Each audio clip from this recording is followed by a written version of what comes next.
Hi. So Hi. Roxy and Jordan Davis, you guys are capturing a lot of people's fascination right now. And what as I told you, I found out that you guys are the straight couple, and maybe there's others, but you guys, there was an article about you. You were a straight couple who waited 6 years to get married. Um, because not everyone had the right to marry and you wanted to wait for that. And I found out about this because you're my cousin. And your dad, my uncle, sent a little email to the family about this newspaper article, and I was like, I was so proud. And I'm a straight man, and I was so proud that someone in my family kind of took that stand 6 years and waited and did that. And I was like, my family is badass. And I want to ask you, I want to kind of start with this question. Like, I'm a straight man. I'm not gay. So, marriage wasn't affected for me one way or the other for me directly. Mhm. Why do you think what you did has captured so many people's fascination? Well, it seems like this right now is a big moment, and I feel like people care about other people and that we have the Uh, capacity to care about issues that don't affect us directly. And this yeah, seems like, for most people that I know, of course we value our relationships and it doesn't make any sense to discriminate against other people for having different kinds. They're not even different kinds of relationships, but they're having relationships with people of the same gender instead of right. opposite genders. It doesn't.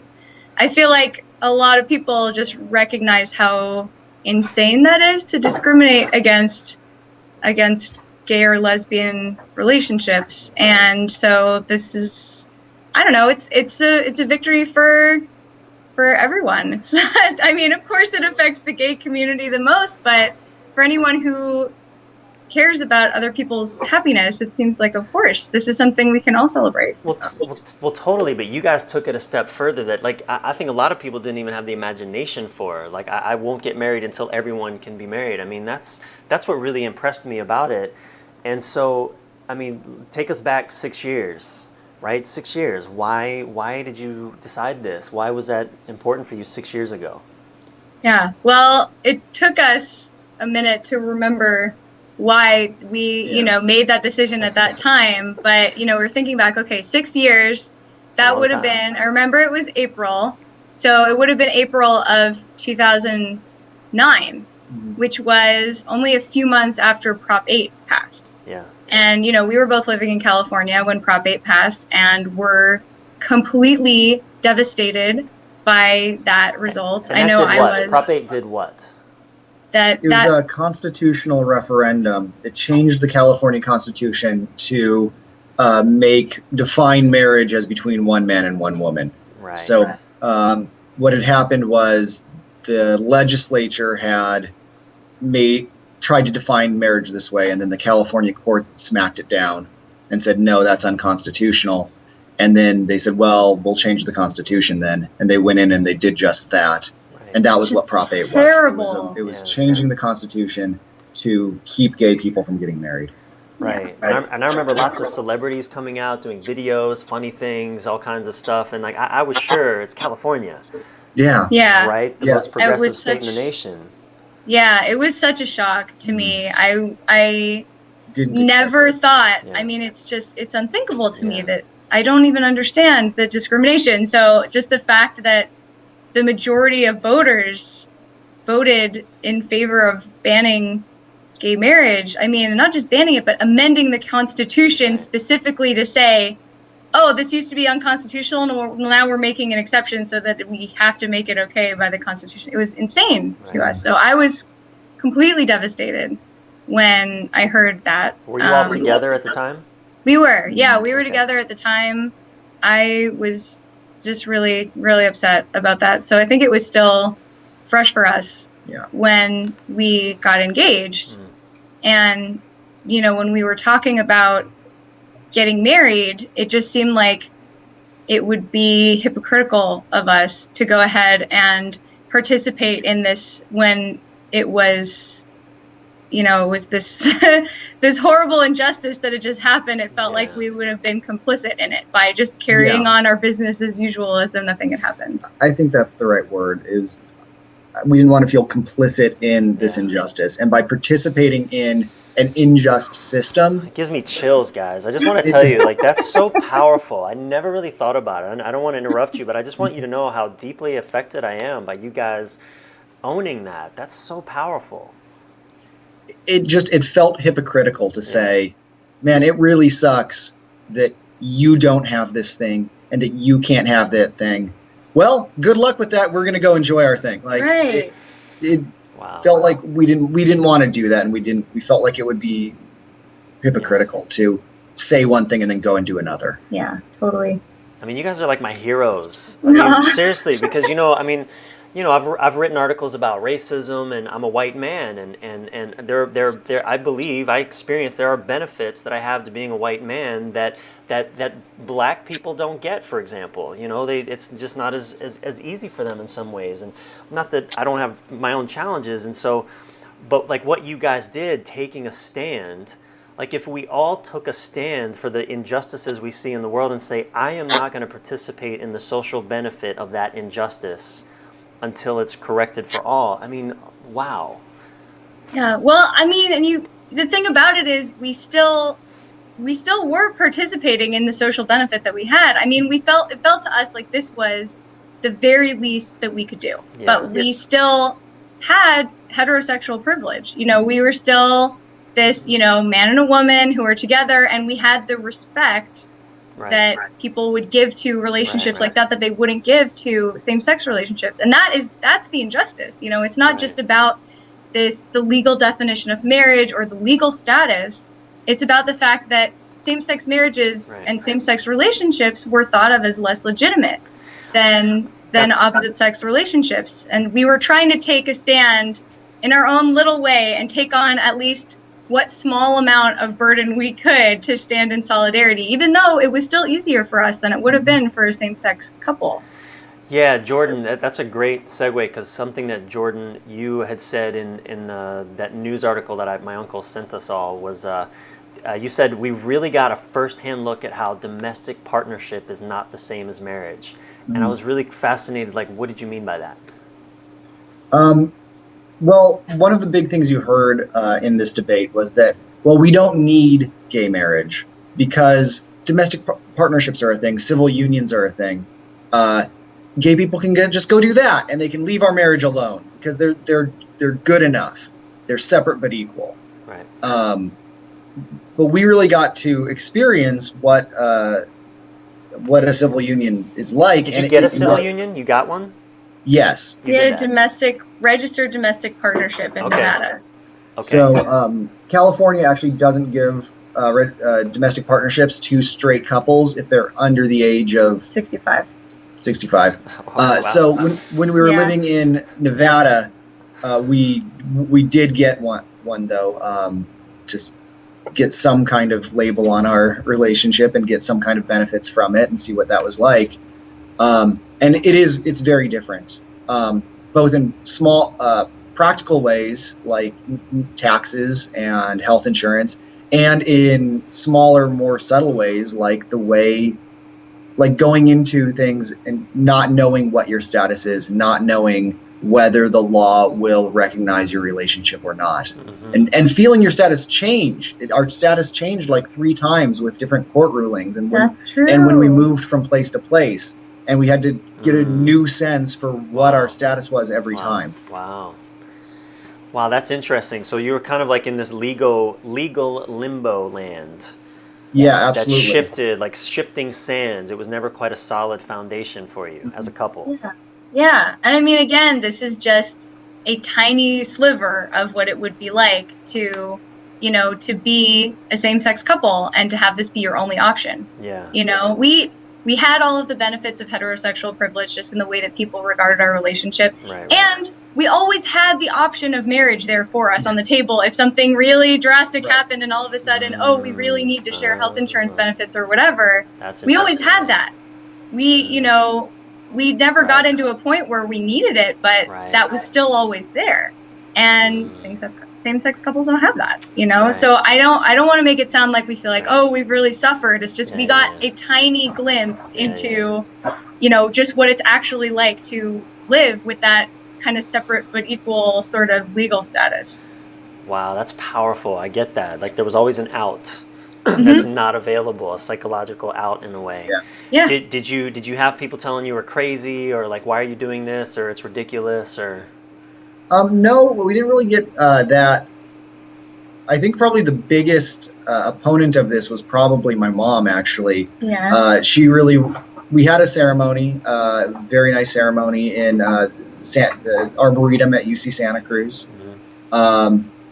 We call it a commitment ceremony because it was not associated with a change in legal status. Right. We did get our registered domestic partnership sometime after that, but mostly it was an informal kind of commitment ceremony. And for Roxy and I, that was it. That was, you know, our public statement that we were partners through this. Right. But for my mom, it was never marriage until it was marriage. And so we did get from her, you know, you need to go get married in a church. When are you going to get married? Are you going to go get married?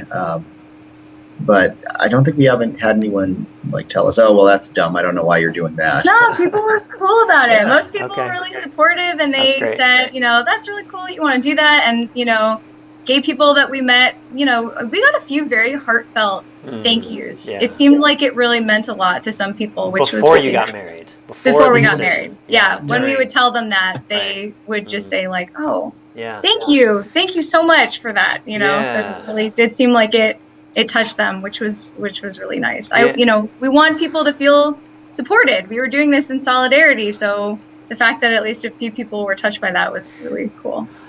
I actually got to be a minister for a gay marriage in California. I don't know, maybe a year ago, for two men, two friends of mine, and it was like what an honor for me. I was like, I felt like I was being an activist, you know, in the world, kind of in the face of the insanity of this unequal right. So that to me, I was really proud of that, right, of that moment. But even in that time, I still, even for me, again, straight man, it's not a huge issue in my world. It was hard for me to envision a day when all 50 states would, you know, we're just gay marriage. It just wouldn't even be a thing anymore. It'd just be like, you can get married if you want to get married. And so I didn't even know the Supreme Court was looking at this decision. And then all of a sudden I wake up one morning, you know, a couple days ago, a week ago, whatever, and all states, you can marry everywhere. Gay people can. It was like, what? How did you all feel when that? Did you know first that the Supreme Court was doing this, and then how did you feel about it?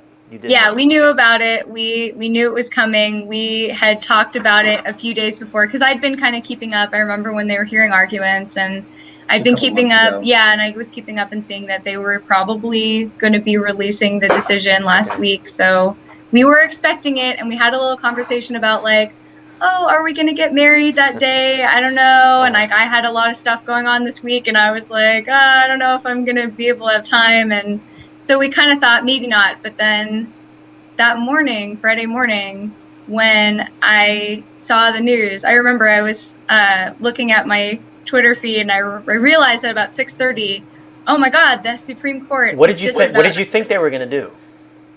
I wasn't sure. I was hopeful that they would legalize same-sex marriage. I was hopeful.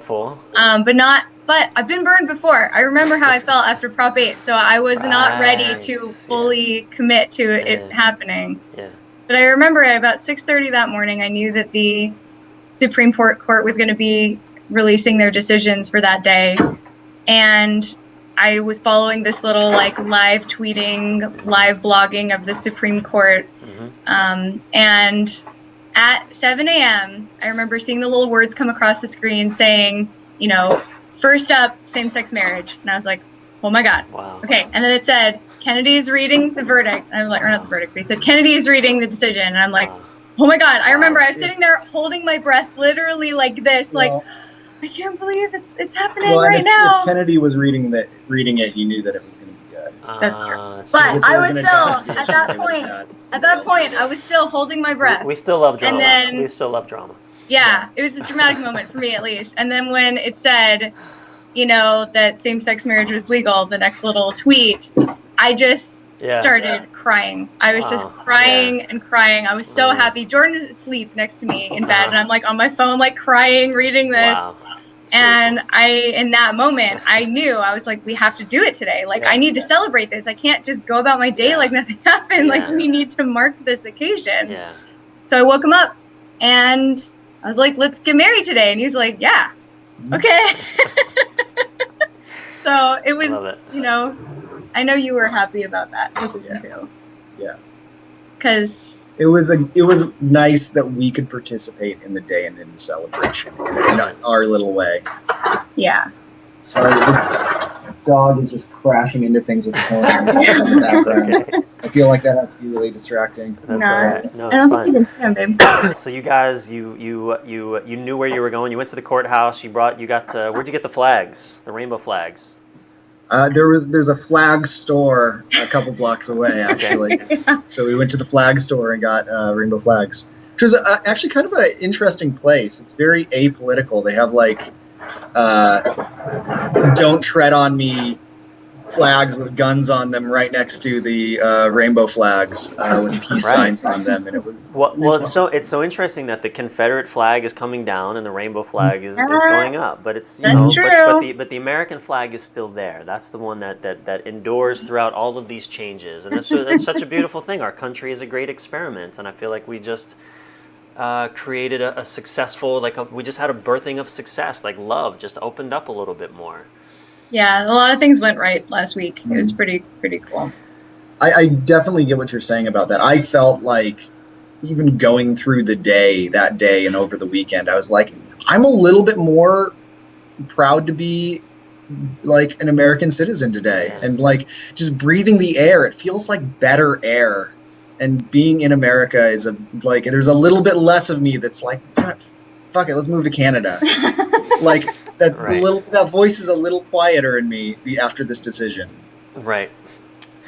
I get that, man. So, well, I'm just so proud of you guys. And again, there's a part of me, look, we're all heterosexual here, and it's sort of, there's a little bit of almost like a self-congratulatory aspect of this to that I feel. And really the reason we're even having this conversation and what you did is because there was a massive population in our country that's still yes, they have the right to marry, but they're still going to face the stigma of society, right? The parents and the family and the community that still don't quite approve.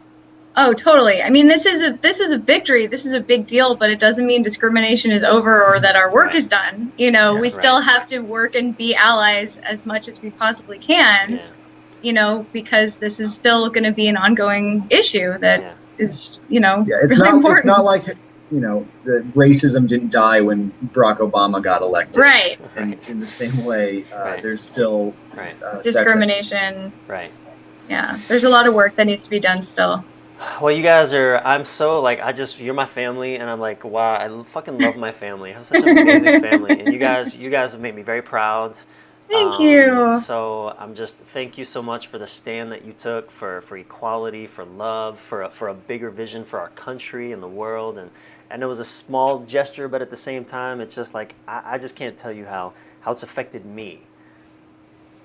Right? So I really honor you guys. And that really means a lot. I'm just glad that our little story, our little experiences resonated with so many people. Yeah, it's totally. been very, very cool, and we're happy, again, just to be able to participate in this movement in what little way that we can. Yeah. No, it's been weird getting so much attention about it. I mean, the way that we saw this going on Fridays, we were just like, okay, we're going to get our little rainbow flags and we're going to go and celebrate with people, and that's going to be it. And then we ended up on the news, and it ended up like all these people heard about us, and it's like we're getting all these congratulations and like people being like, oh, you're so awesome. And I feel like, I don't know that I deserve that, but I'm great. I feel it's great that you are excited about it. It makes me happy, but we never expected it to be. Well, and I told you, I have an okay social media presence, and you guys I get great engagement. Like, people are envious about the engagement I get on social media, and you guys, I posted that article about you.